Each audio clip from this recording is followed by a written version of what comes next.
एक बार एक ऐसी फ्लाइट जो इंडिया की सबसे बड़ी हाईजैकिंग थी और जो आतंकवादियों ने उसको फ्लाइट को हाईजैक किया था वो 7 दिनों तक इस फ्लाइट को इधर से उधर घुमाते रहे और इसको छोड़ने के बदले में $200 मिलियन और कुछ आतंकवादियों की मांग की थी। तो चलते हैं इस कहानी के पीछे का राज क्या है और कहाँ से यह हाईजैकिंग हुई थी। नमस्कार दोस्तों, मैं आपका दोस्त हंसराज फिर से नए एपिसोड में आपका स्वागत है। मैं आज आपको इंडिया की ऐसी फ्लाइट के बारे में बता रहा हूँ जो इंडिया की सबसे बड़ी हाईजैक और सबसे लास्ट हाईजैकिंग है। जो इस प्लेन को हाईजैक करने के बाद 7 दिनों तक इधर से उधर घुमाते रहे और आतंकवादियों ने $200 मिलियन और कुछ आतंकवादियों को रिहा करने की मांग की जाती। तो चलिए शुरू करते हैं इस कहानी के पीछे क्या राज है और ये कैसे हाईजैक हुई।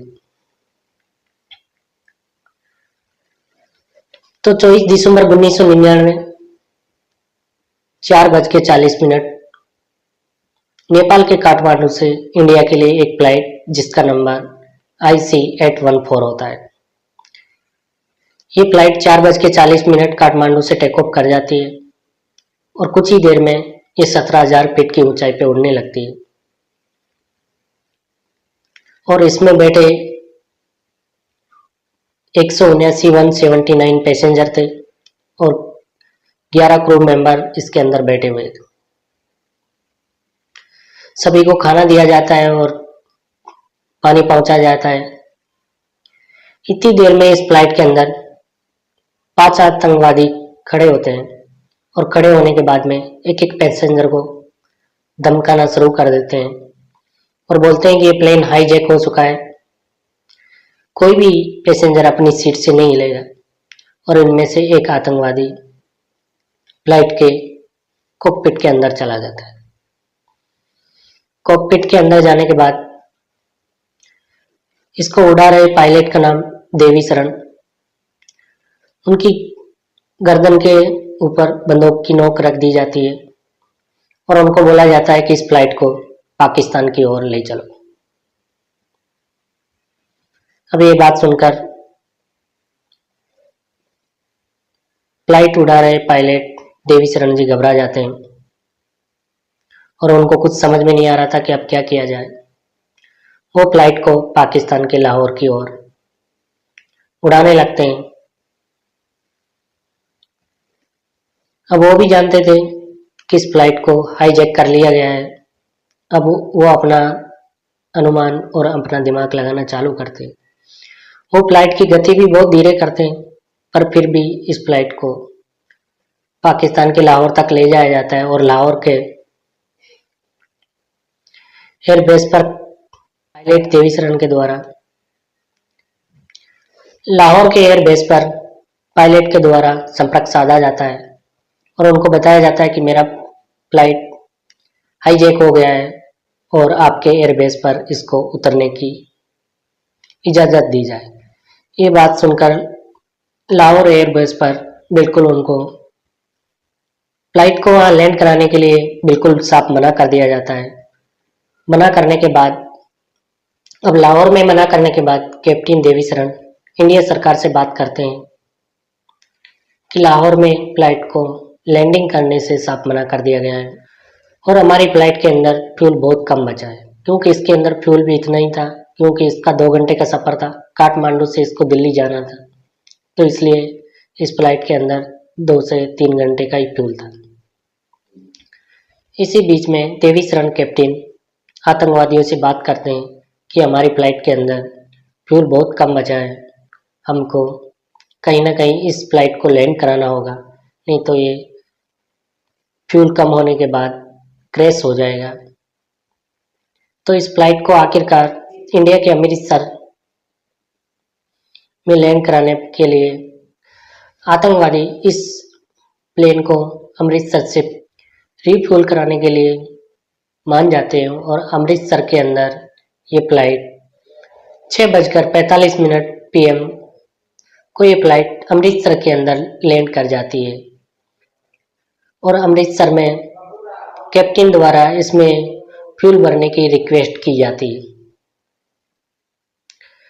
अब इंडिया की सरकार इसमें वहाँ के मैनेजमेंट को ऐसे टैकल करती है कि इस फ्लाइट में जितना डिले हो सकता है, जितनी देर हो सकती है, धीरे धीरे इसमें फ्यूल के लिए भरा जाए, जब तक इसमें कुछ कमांडो और जो भी मैनेजमेंट वो कर रहे थे। अब ये प्लेन वहाँ पर लैंड कर जाता है। लैंड करने के बाद वहाँ से रिक्वेस्ट की जाती है कि इस प्लेन के अंदर रिफ्यूल किया जाए या फ्यूल भरा जाए,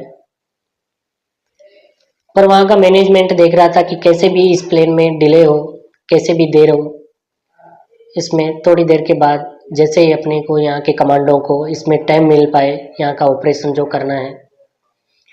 पर इसमें अमृतसर के एयरपोर्ट पर भारत सरकार नाकामयाब रहती है और ये फ्लाइट 7:50 पर वापस टेक ऑफ कर जाता है। टेक ऑफ करने के बाद फिर हाईजैकरों के द्वारा बोला जाता है कि इस प्लेन को लाहौर के अंदर ले चलो। अब इस प्लेन में बहुत कम फ्यूल बचा था और ये पाकिस्तान के लाहौर में पहुंच जाता है। लाहौर में पहुंचने के बाद फिर एक बार रिक्वेस्ट की जाती है कि इस फ्लाइट को यहाँ पर लैंड किया जाए, पर पाकिस्तान फिर से मना कर देता है कि इस फ्लाइट को हम यहाँ लैंड नहीं करने देंगे और लाहौर के एयरबेस की पूरी लाइटें बंद कर दी जाती है, उसका पूरा सिस्टम बंद कर दिया जाता है, जिससे ये फ्लाइट यहाँ पर लैंड नहीं हो पाए।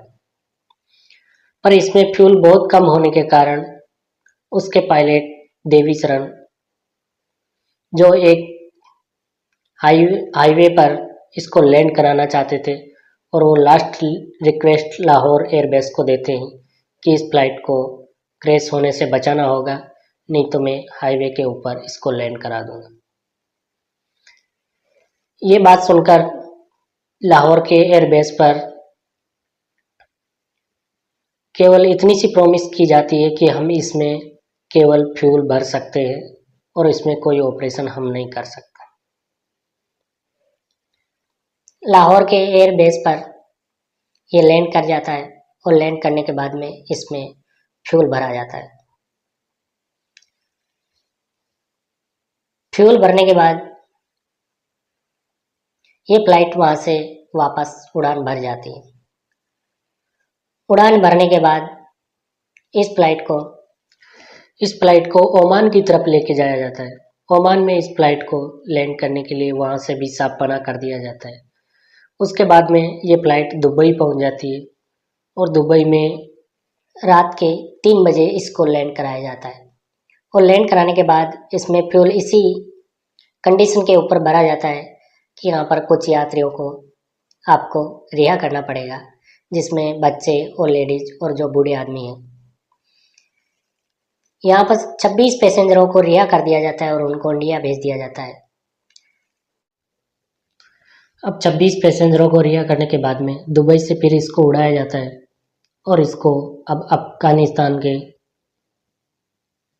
कांदार एयरबेस पर सुबह 8 बजे इसको लैंड करा दिया जाता है।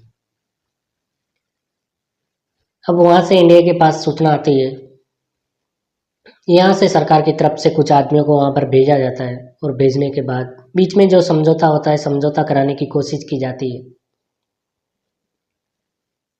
और समझौता कराते कराते इसके अंदर 7 दिन लग जाते हैं और लास्ट के अंदर इसमें 3 आतंकवादियों को रिहा करने की बात पर आतंकवादियों ने फैसला करते हैं और इनमें से 5 आतंकवादी जो पाकिस्तान के थे, उसमें 5 आतंकवादियों का नाम इब्राहिम अख्तर, दूसरे का नाम शाहिद अख्तर और तीसरे का नाम सन्नी अहमद और चौथे का नाम जौहर मिस्त्री और 5वें का नाम शकील। ये 5 आतंकवादियों ने इसको हाईजैक किया था और बाद में ये वहाँ से तालिबान से पाकिस्तान के अंदर प्रवेश कर जाते हैं और वहाँ से जो इंडिया के पैसेंजर थे उनको सबको इंडिया लाया जाता है और उनको घर वालों को सपोर्ट किया जाता है। तो मैं आपको बताना चाहता हूँ कि इंडिया की सबसे लास्ट हाईजैकिंग थी। आज तक कोई हाईजैकिंग नहीं हुई है उसके बाद में।